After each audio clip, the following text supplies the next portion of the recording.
Okay, so anyway, directions say to draw the lines, and so you drew them in inches, and that was the independent variable because you determined that.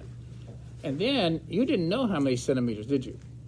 And that's why you had to measure it, and that became the dependent variable. And if you did that correctly, then you got what I wanted you to get out of this. You get that? I got it. Now, if you talked to somebody and you said, well, I know 1 inch is 2.54 centimeters. See that? And you said, I'm so smart. And if you calculated the number of centimeters, then not only did you cheat on this assignment, you didn't get what I wanted you to get out of it. See that? I know that an inch is 2.54 centimeters, but that wasn't the point. The point was you're not supposed to know that. And so the person who did this experiment originally probably wanted to know what was the goal? What was their goal?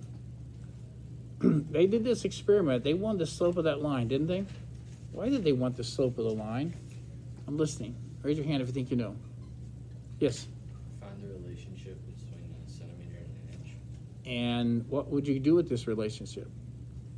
What's the title of this lab? CF Finder experiment. Ooh, what's that mean? Yes. So if you ever wondered, well, how did they know how to the equivalence of inches and centimeters? Well, that's how they would have done it, because you couldn't just do it once, because you might have error. See, but by doing this, you get a pretty good number about how many inches are in a centimeter. So if you don't mind, if you did this correctly, and if you didn't, you need to come up to me and say, look, I did it incorrectly. I need to do it again or something like that. I'll let you do that. But as we go down the row real quickly, just tell me what you got for your slope. Okay, so we're going to write down the row. Sarah's going to start. Just say it real loud. I'm listening. 2.5. Next. 2.55. Next. Well, I got 3. Yeah, that's not it. All right. You rounded up. I probably did, yeah. That's well. If you didn't, that's okay. What'd you get? Okay. All right. What'd you get, Emma? Let me say. How much? 2.45. All right. Next. 2.5. 2 point what? 6. Okay. 2.6. 3. 2. Okay. Okay. Now, so even though the quote official answer it would be 2.54, I didn't expect you to actually get 2.54, but we know you're in the ballpark. So if you happen to have a number that's maybe 2, like some of you said, I would look to see, did you happen to put the dots in the wrong place? Did you put your data points in the wrong place? Get that? And then when you did your best fit line, see if it was best fit or whether you had a little prejudice, a little bias in there. Get that? Because if you're getting 2 instead of 2.5, that's a little bit, to me, that's a little too far off. You get that? If you had 3 instead of 2.5, I think that's too far the other way. So now, if you got something completely different, then look for your mistake and say, well, now I know what that mistake is. Okay, well, anyway, let's go back to this page here, and I'm going to have you turn it in just a second. But were you okay on all the other questions they asked? And you know whether or not you were interpolating or extrapolating? Do you understand those 2 words? Yes? Number which one? 3. This happens to be a student from last year. I happen to keep this one, but oh, wait a minute. Hang on. You talk about number 3 on the. Okay. Whoa, what happened there? All right, can everybody look up here? Number 3, it says how many centimeters are in, wow, what year what did I put this year? Is that it? 15? 15. Okay, so 15. If I look at my data table, it actually went outside my limits, didn't it? So I had to extrapolate. And one thing you could do is you could extend the graph. You could extend the graph, and if that's 11, this is another students from last year. Here's 12, 13, 14, 15. So I could actually go right up here, and when I hit the line, then I'd go across like that. Why is there, they didn't, their graph is more. I don't know. I don't know if They this, bunched up I don't know if this is, They bunched up the centimeters a lot. yeah. Now, another thing, I just had this left over from last year, but one thing I noticed, and he must have done it twice, because you also are supposed to have these things called point protectors, aren't you? See if you have point protectors. Remember, when I grade your graphing skills, I'm looking for, did you put a label and a unit? Did you put a label and a unit? Did you spread your scale, your axis right? I would have taken off points for this because look what they did. They labeled every single line. Look at it. It doesn't even look nice, does it? So we don't need to label every line. It should be spread out. It shouldn't be like they could go 1 or it could go 5, 10, 15, 20. You could do that. Another thing is make sure you show your work, okay? And make sure this is something you don't do in math. You have units, don't you? Is that right? So you should have had units on your slope. And then I would have, like I said, in your case, I would have gone over here and probably hit the graph and come over and read it like that. Well, what's another way that we could have done this? Every straight line follows the y equals mx plus b model, doesn't it? But we're not going to say y because the variable for us is not y. What is it? Isn't it length in what? Length in centimeters. Length is the actual variable in centimeters. Length, and I'll put a little cm down here as a name tag. Length in centimeters equals the slope. And I'm not saying you got 2.54, maybe you got 2.5, and that's centimeters per inch. And then what's x? What's x? X is inches. Length, it's not inches, it's length Length. in inches. Okay, there's a difference between the label and the unit. Everybody got that? And then, what was my plus b? Well, this person looks like he had a 0. Did yours come pretty close to? If he Well, your did, inches you did a is good 0 job of measuring. centimeters. If you came pretty close to 0, 0, then that means your plus b is 0, isn't it? So now, great question you had. Another way I could do it is it says 15 inches. I could put 15 inches right here. See that? 15 inches times that, and it would also give me that. See that? And actually, if you want to know, that's where that equation came from. Now, what do they call this thing? The slope of this line, how many slopes does a straight line have? One So therefore, it means the slope is constant. And you're going to hear that word a lot in science. It's a constant. A lot of constants come from this. If I were to do an experiment like this, if I said, make a whole bunch of circles, a whole bunch of them, and then pick whatever diameter you want. Just pick some. Okay, that's my independent variable. Here's my diameter. And now I want you to measure the circumference. Get a piece of string, put it around the circle, find out what is the circumference. And if you were to do a graph like that, do you know what it would look like? So, no, I don't know. My math teachers never told me that. It's really interesting because it comes out to be like that. And you say, okay, is the diameter got bigger, the circumference got bigger, that makes sense to me, but anybody have a guess as to what the slope of this line is going to be?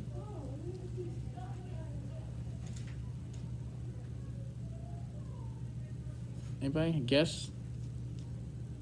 Okay, I'll give you a clue, okay? Have you seen that in math before? Really? Okay, now watch. Divide both sides by d. The slope of this line is whatever's on the y-axis divided by what's on the x-axis. The slope of this line is c over d. But what is c over d? Oh my. Oh.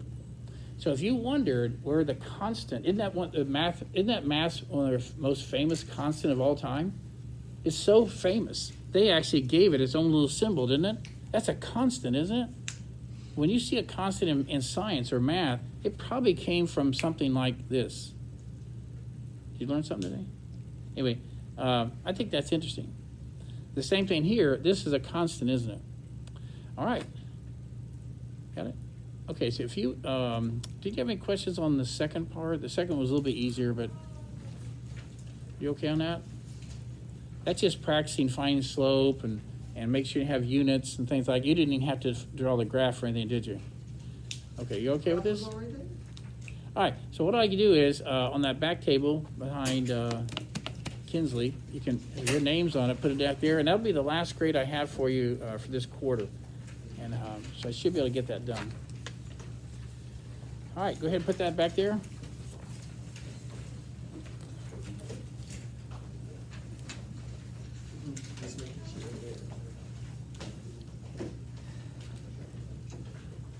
As the quiz tomorrow on second quarter then?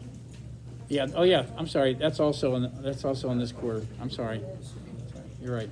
Actually, we went through a chemistry book here last night. This was in it. Okay. So I've done as much as I can now.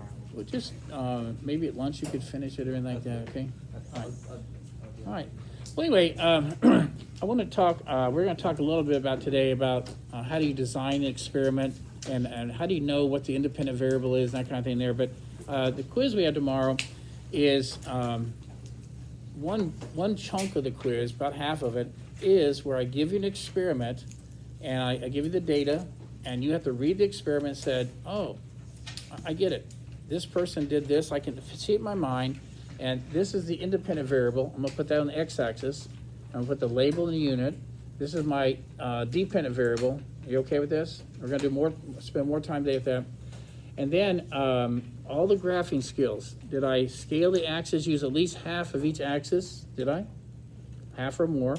And did I put little dots with little circles, point protectors? Yes. Did I draw a best fit line? Did I? Okay. And then did I pick 2 points on the line? And which points do you want to stay away from? This is different than math. In math, you would go right to the data table to find the slope, wouldn't you? But that's because every one of those is exactly on the line, but not in science. So you can't pick the dots from the data table. You go to the graph itself. You got an infinite number to pick, and make it easy for yourself, like we did yesterday. I picked down here. I picked somewhere where that line went right through this little crosshair. See that? And that made it easy for me to find the x and the y value. So on tomorrow, when I do your graphing skills, I'll also ask you to put that there and tell me what your coordinates were and put it right there on the graph. And then when you show your work, make sure you don't leave out your units, okay? Now, tomorrow won't be grams and milliliters. Every year I give this quiz. It's interesting. I ask the question, what is the meaning of the slope of this graph? That means tomorrow's, okay?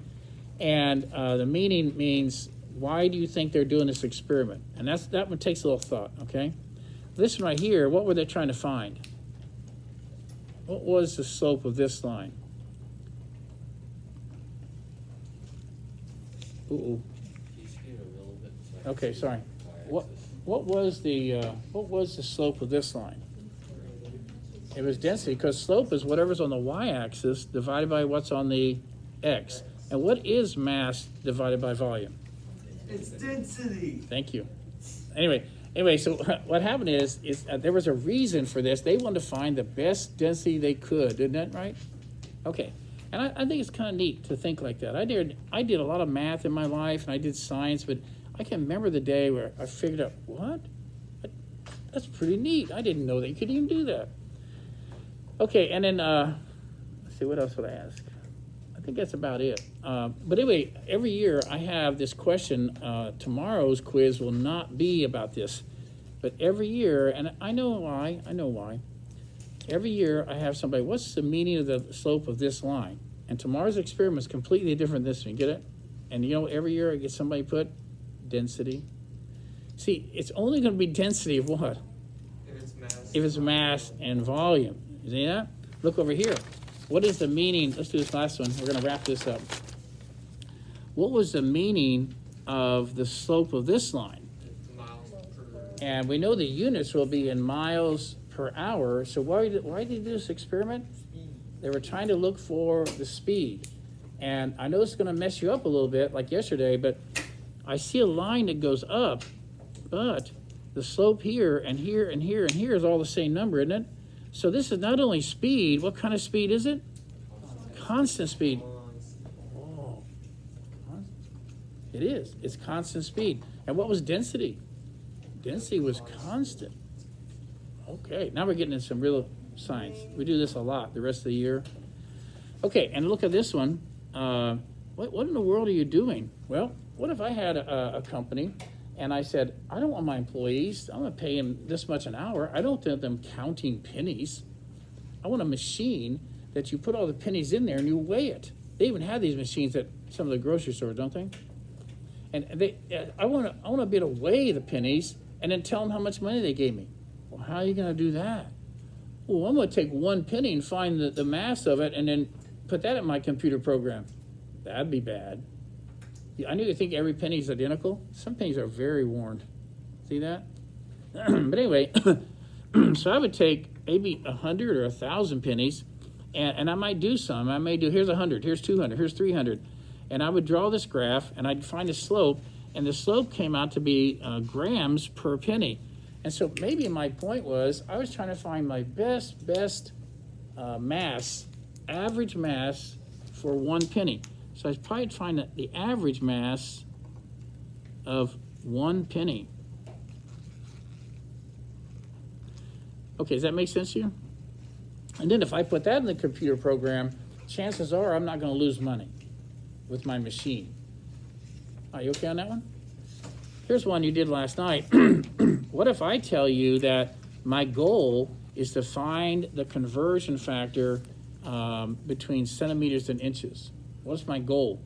Then you say, well, I want centimeters to be here, right? And I want inches to be here because slope is whatever's on the y-axis divided by what's on x. And that's the way you did it last night, isn't it? And you should have gotten, in this case, what'd you get? What was the slope? And I don't expect you to get 2.54. The people who, I guess I could say cheated. The ones who tried to take a shortcut, guess what their slope would have been? If they just multiplied, guess what their slope's going to come out to be? 2.54. They made it come out to be 2.44, didn't it? But I didn't expect anybody to get 2.54. I mean, there's error even in your pencil dot, isn't there? So, okay, you all right with this? All right. Well, what I want to do is I want to show you now about design of an experiment. And so I'm going to give you a packet we'll be using for about a week. Give me one of these. You guys will help me, please. You want to take one of these? And this is just a packet. There's even a practice ACT questions on the back here. And so we'll eventually get to those.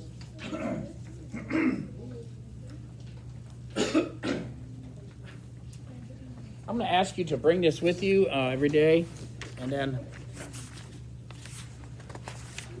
all right, what I'd like you to do is go all the way back to, let's go to right here. Now, let's go to this page here. It says designing a controlled experiment. Now remember, let's use some lingo here. A controlled experiment means that you only allow two variables to change, if possible. And what do you do to all the other variables? What do you do to all the other variables? I'm going to change the independent variable, and I'm going to see what happens to this other guy. But I want all the other variables to be, what's that word? Constant or held or be controlled. You get that? I've seen some science books, I don't like this. They sometimes call the independent variable the one that's controlled. I've never done that. I don't want you to do that. A controlled variable means you've held it constant. You get that? So I want you to read this right here, and I want you to try to answer these 4 questions. These are very similar to what I have on the quiz, but we're going to talk about it. We're going to talk about these. And then at the bottom, sketch a graph of this experiment, placing the correct variable on the x and y axis.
Well, I'm going to preface this a little bit.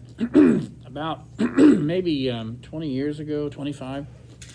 I don't know why. Maybe if I was your age, I said, "What are you talking about? 25 years ago? What's it?" You know. Anyway, for me, I do remember 25 years ago. But I was teaching Guilford County Schools. I was at Grimsley, and they wanted to have an in-service work day, and many times it was after school. You're kind of tired anyway, and then they want you to go to this thing from 3 to 5 o'clock, and so it wasn't the best of everything. But sometimes they have half days, and then you'd have these things. So they had a group of people come in, and they wanted to teach this thing about science. So we had all the science teachers in Guilford County, middle school and high school, and there were quite a few. I mean, there's probably, 70 people in that room, and they were not just teachers, they were science teachers, okay? And they actually did some of these, and I'll show you some other ones later, and it was eye-opening to me. It was eye-opening because a lot of people who were probably really good science teachers, they were really good at teaching what was in the book, and they had little tricks on how to remember things and like that. But this class was different. This class says, are you really teaching science? Or are you teaching science the same way you would teach history? If I had a history lesson and you would teach it, remember this, remember this, remember this, and I'll have some little tricks to help you remember, and then you teach the science chapter and you do it the same way, are you really teaching science? Or if you teach history the same way you do science, then why you act like you're teaching science? And so that's what this is about. This is about reasoning skills. We should be teaching reasoning skills in every class, but certainly in science. And so let's take a look at the first one. Marie wondered if the earth and the oceans were heated equally by sunlight. She decided to conduct an investigation. Now, this happens even in the ACT. They will give you an experiment and all kinds of things. They're going to throw all kinds of things at you. See that? And it's going to make you a little confused. You say, well, what about this? What about this? What about this? And what you have to do is focus on the experiment. So now, what does she really want to know? She wanted to know if the earth and the oceans were heated equally by sunlight. So what do you think one of the variables might be? Different types of material. What is it? C. Different types. Well, I just, without looking at questions, give me a variable. What's something you think is going to be one of the variables? Material. Say it again. Material. Ocean or Time. dirt. So material. But then, what's the other variable? And is that going to be the independent or dependent, you think? Yeah, I'm going to choose the ocean, and I'm going to choose the dirt, and I'm going to do something. And how am I going to measure? What's the second variable? What am I trying to measure? Temperature. And temperature is one way to figure out how fast something gets heated, right? So now we already have a picture of it. And they're going to talk about other things like she filled a bucket with dirt and another bucket of the same size. And what do you say? Of course they were the same size because the size of the bucket was a what? What kind of variable? Controlled variable, right? It was held constant, wasn't it? And that's what happens at ACT. I see it. And the temperature of all three of these containers was the same. Of course it was. Because in that experiment, temperature was held constant, right? Not this one. She then placed each bucket to receive the same amount of sunlight. Why would you do that? The amount of time in the sunlight was what? The time in the sunlight was held constant, wasn't it? It was controlled, wasn't it? She placed them, the temperature in each was measured each hour. That's right. Now, let's go down here and do this question first. What do you have down here? Temp on the y-axis. Time. The x-axis. Time. No, time in the sun was held what? Constant. It was held constant. Yes, go ahead.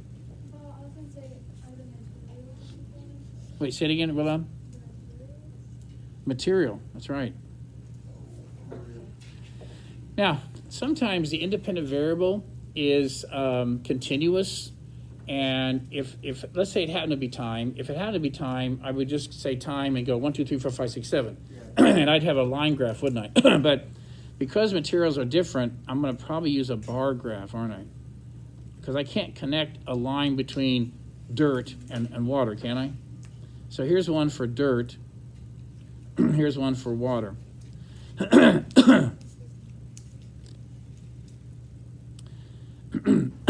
Excuse me.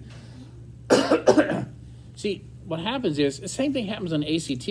They threw a lot of extra information at you, but you have to focus on the experiment itself. Once you can figure out the independent and dependent variable, then all the other stuff should be held constant.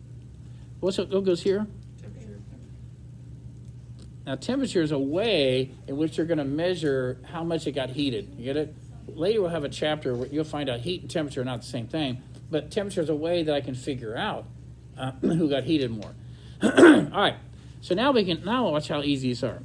What hypothesis is being tested? The hypothesis has to include both variables. So let's take a look here. The greater the amount of sunlight, I thought we were holding that constant. I thought the amount of sunlight was held constant, wasn't it? Yeah. Well, then you're out. Next, the longer the soil and water in the sun, what do you think? That was held constant. Different types of material will be warmed differently by the sun. Sounds pretty good. Let's see the next one. Different amounts of sun. What? You trying to get me again? See? We didn't have different amounts of sunlight, did we? And if you take the ACT and you take that same approach, you'll see how, wow, there it is. Boom, boom. I see the independent, dependent variable, and all this other stuff. I don't have to worry about that. I might have to look at it, but it's going to be held constant. Now, next one. Which of these variables is controlled? And what's that mean? Held constant. How about the kind of water placed in the bucket? How about the temperature of the water?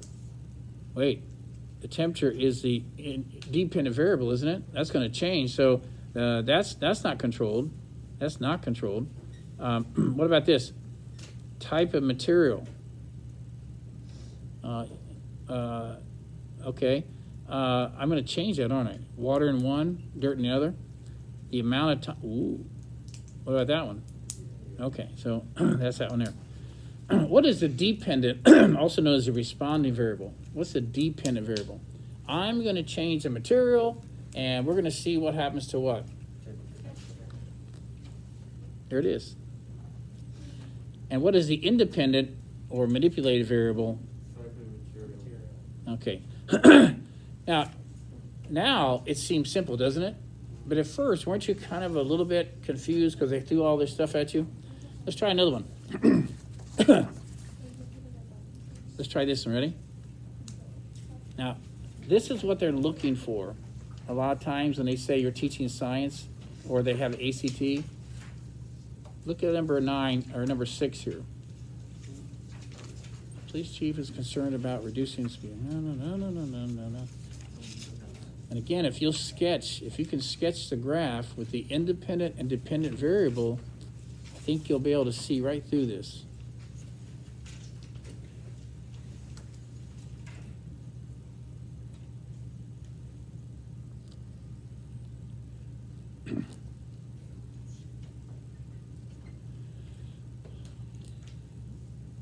They do this also in ACT. they'll write things that are true, but they have nothing to do with this experiment. You get that? They love doing that. They'll write something that is true, but it doesn't have to do with this experiment. Okay, go ahead and sketch the graph, and then see if you can answer the question.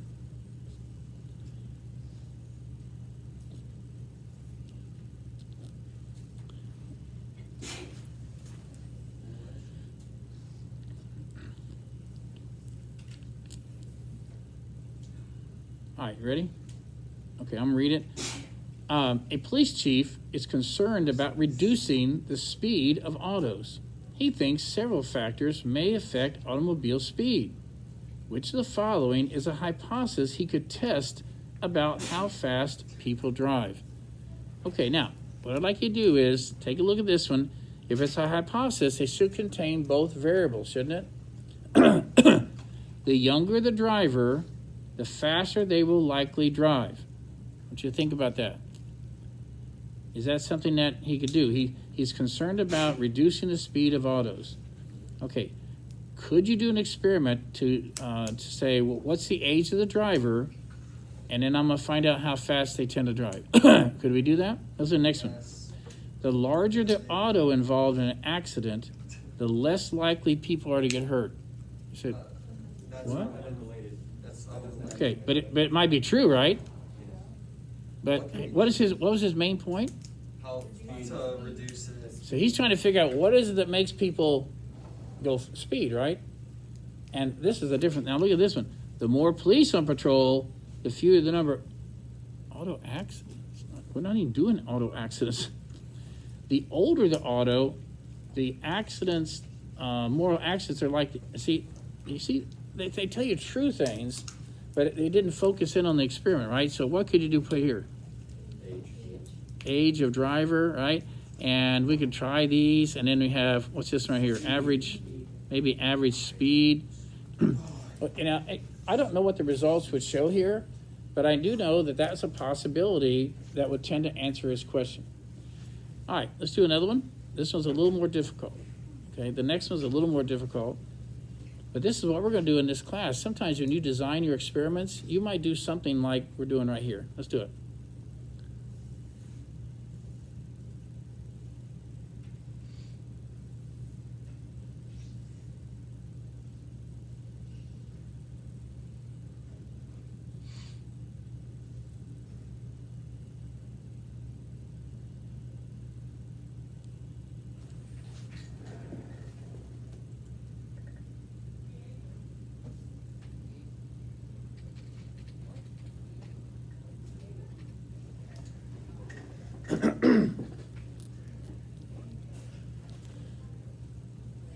Okay, try to sketch the axes.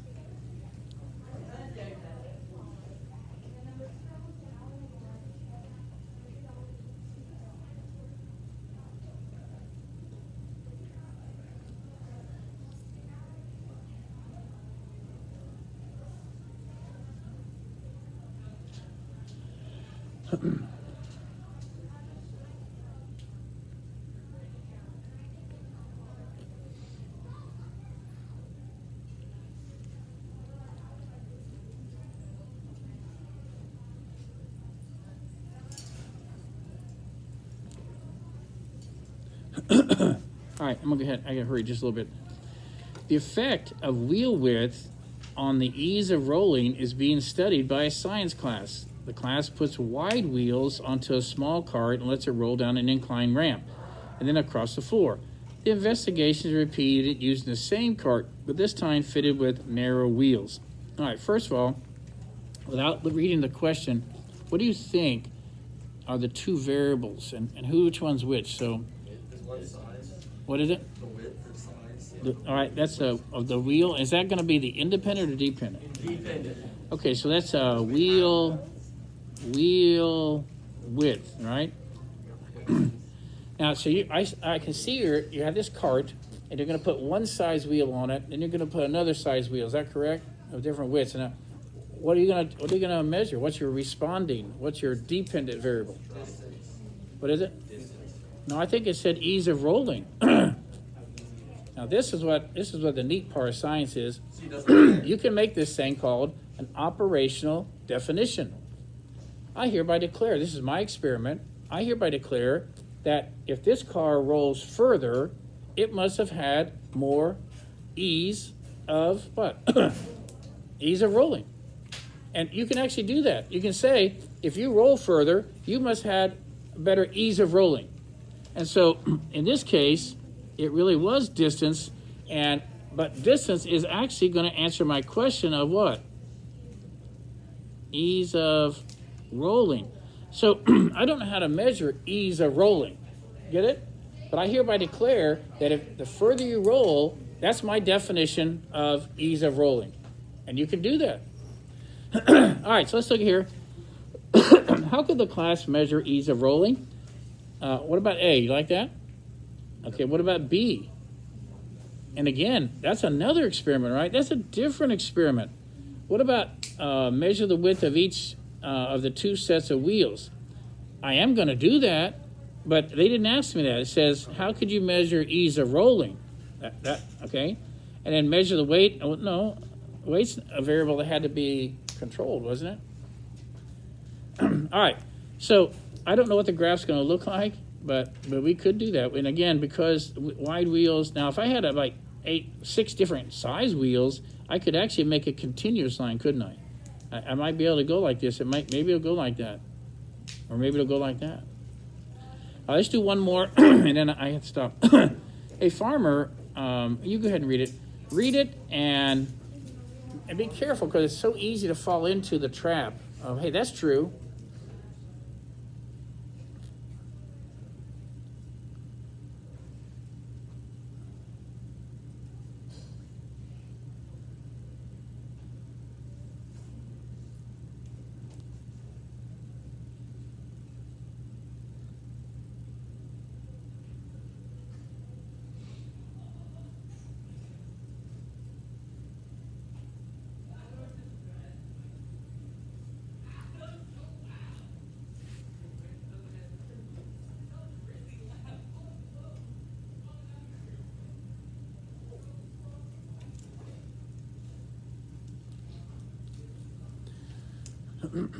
So if you are taking ACT, I'm not saying you have to sketch a graph, but if you were to sketch a little graph and put the 2 variables there to remind you, it might make the whole experiment fall into place for you. A farmer wonders how he can increase the amount of corn he grows. He plans to study factors that will affect the amount of corn produced. Which of these hypotheses could be tested? Well, first of all, what do you think the dependent variable is going to be? That's right. Now, I don't know how he wants to measure that. Most farmers would do either bushels or, maybe the total mass or something like that, whatever you want to do. But then what's something you can do? It says the greater the amount of fertilizer, the larger the amount of corn produced. Is that possible? Look at the next one. The greater the amount of corn, the larger the profits. Oh, yeah. Wait, first of all, yeah, this is my dependent variable, right? So that goes over here, doesn't it? As the amount of rainfall increases, the more effective the fertilizer. See, once you do this, it's automatically, the other stuff kind of says, why did I think that might have been the answer before? As the amount of corn produced increases, that's not my independent variable. The cost of production, see, they have them backwards, so you got that right. All right, what do you think? Now, running short on time. What we did is, this isn't the only thing we did at that workshop, and I'll be telling you about some other things at this workshop that were eye-opening to me. Now, I don't think I have enough time, but because I think today we have to go to 10:30. This is an actual ACT page, and I'm allowed to use this. I'm not doing something illegal. Oh, God. They do release old tests. They release old tests, and anyway, so what I want to do is, if you have time tonight, I know that the quiz tomorrow really has nothing to do with the ACT. You get that? But I might at least want you to look at this if you can. If you have time to look at it and see if you can answer the questions. Yes, Are these more difficult?